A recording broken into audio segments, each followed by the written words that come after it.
ஜவ்வரிசி வந்து நான் அரை கப் அளவுக்கு எடுத்திருக்கேன்.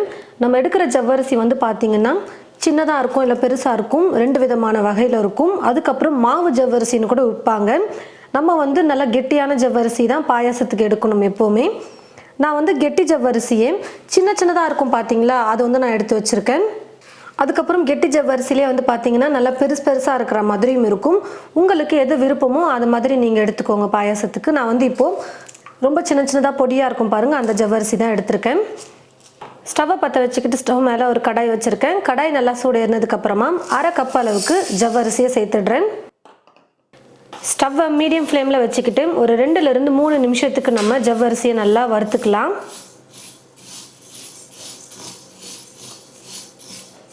பாருங்கள் ஃப்ரெண்ட்ஸ், ஸ்டவ்வை வந்து மீடியம் ஃப்ளேமில் வச்சுக்கிட்டு ஒரு 3 நிமிஷத்துக்கு நல்லா நான் வறுத்துக்கிட்டேன். இப்போ ஸ்டவ் ஆஃப் பண்ணிவிட்டு நான் இதை எடுத்துடுறேன். இப்போ ஒரு பாத்திரம் எடுத்துக்கிட்டு அந்த பாத்திரத்தில் 2 கப் அளவுக்கு தண்ணி சேர்த்துக்கிறேன். ஸ்டவ்வை பற்ற வச்சுக்கிட்டு தண்ணியை நல்லா கொதிக்க வச்சுக்கலாம். தண்ணி நல்லா கொதிக்க ஆரம்பித்ததுக்கப்புறமா வறுத்து எடுத்து வச்சுருக்கிற ஜவ்வரிசியை சேர்த்துடுறேன். நல்லா கரண்டி வச்சு அப்பப்போ கலந்து கொடுத்துட்டே இருங்க. ஜவ்வரிசி வந்து பார்த்திங்கன்னா நல்லா ஈஸியாக வெந்திருக்கான்னு கண்டுபிடிச்சிடலாம். நல்லா வெந்து கண்ணாடி மாதிரி தெரிய ஆரம்பிக்கும். அப்போ வந்து நம்ம கண்டுபிடிச்சிடலாம் ஜவ்வரிசி வந்து வெந்துருச்சு அப்படின்னு சொல்லிட்டு.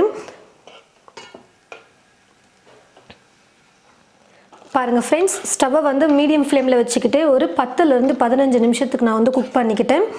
ஜவ்வரிசி வந்து பார்த்திங்கன்னா நல்லா வெந்து வந்துருச்சு. கையில் வந்து எடுத்து கொஞ்சம் மசிச்சு பார்த்தோம்னா தெரியும் வெந்திருக்கா இல்லையான்னு சொல்லிட்டு. அது மட்டும் இல்லாமல் நல்லா கண்ணாடி மாதிரி வந்திருக்கும் ஜவ்வரிசி, அதுலேயும் நம்ம தெரிஞ்சுக்கலாம் வெந்திருக்கா இல்லையான்னு சொல்லிட்டு. நான் வந்து 2 கப் அளவுக்கு தண்ணி சேர்த்துருந்தேன். நல்லா ட்ரை ஆகிட்டு வந்துருச்சு பாருங்கள், நல்லா கெட்டியாக. நீங்கள் பால் வந்து கொஞ்சமாக சேர்ப்பீங்க அப்படின்னா தண்ணி வந்து ஜவ்வரிசி வேக வைக்கும் போதே கொஞ்சம் அதிகமாக சேர்த்துக்கோங்க. நான் வந்து இப்போ பால் நிறைய சேர்க்க போகிறேன், அதனால் தண்ணியை கம்மியாக சேர்த்துட்டு பாருங்கள் இந்த மாதிரி நல்லா கொஞ்சம் கெட்டியாக வர வரைக்குமே குக் பண்ணிக்கிட்டேன். அதாவது ஜவ்வரிசி நல்லா வெந்துருச்சு, ஆனால் இந்த அளவுக்கு நல்லா கெட்டியாக வந்திருக்கு பாருங்கள்.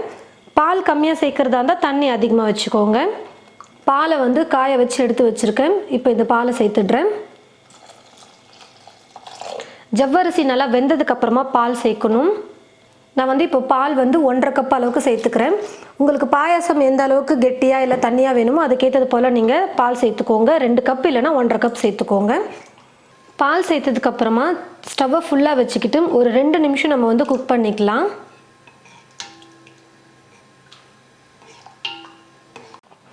பால் சேர்த்து 2 நிமிஷம் நல்லா நான் குக் பண்ணிக்கிட்டேன். இப்போ இது கூட சர்க்கரையை சேர்த்துக்க போகிறேன். ஜவ்வரிசி எடுத்த அதே கப்பில் நான் வந்து சர்க்கரை எடுத்திருக்கேன். அதாவது அரை கப் ஜவ்வரிசிக்கு அரை கப் சர்க்கரை எடுத்திருக்கேன். சர்க்கரை நல்லா கரைஞ்சி ஒரு 2 நிமிஷம் நல்லா குக் ஆகட்டும்.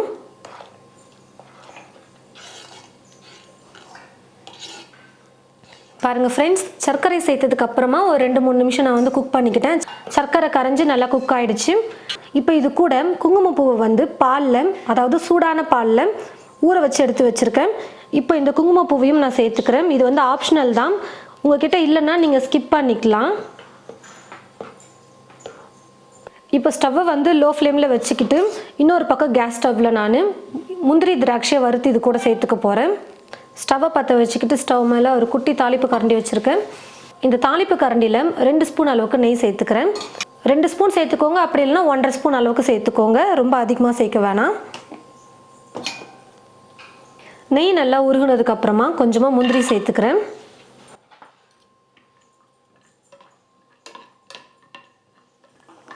முந்திரி ஓரளவுக்கு வறுபட்டதுக்கப்புறமா உலர் திராட்சை கொஞ்சம் சேர்த்துக்கிறேன்.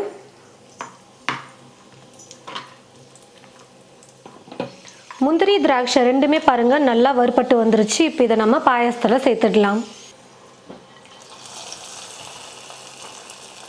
இது கூடவே ஒரு 2 சிட்டிகை அளவுக்கு ஏலக்காய் தூள் சேர்த்துக்கிறேன். எல்லாத்தையும் சேர்த்து நல்லா கலந்து கொடுத்துக்கலாம். பாயாசம் ரொம்பவே டேஸ்டியாக சூப்பராக நம்ம ரெடி பண்ணிட்டோம் பாருங்கள்.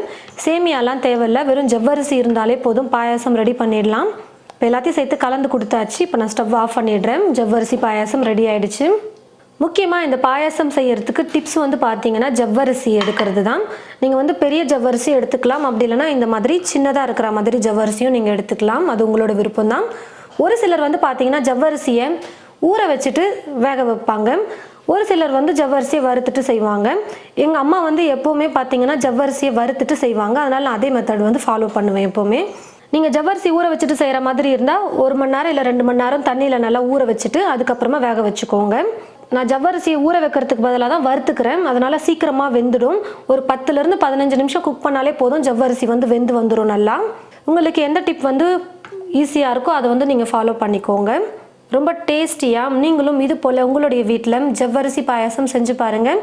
எல்லாருக்கும் ரொம்ப பிடிக்கக்கூடிய வகையில் இருக்கும். ட்ரை பண்ணி பார்த்துட்டு எப்படி இருக்குன்னு மறக்காமல் கமெண்ட் பாக்ஸில் வந்து கமெண்ட் பண்ணுங்கள். இந்த வீடியோவை மற்றவங்களுக்கும் ஷேர் பண்ணுங்கள். இது போல் நிறைய ரெசிபிஸ் பார்க்க தமிழ் ஃபுட் மசாலா சேனலை மறக்காமல் சப்ஸ்கிரைப் பண்ணிக்கோங்க. கூடவே பக்கத்தில் இருக்கிற பெல் ஐக்கானை கிளிக் பண்ண மறந்துடாதீங்க. தேங்க்யூ.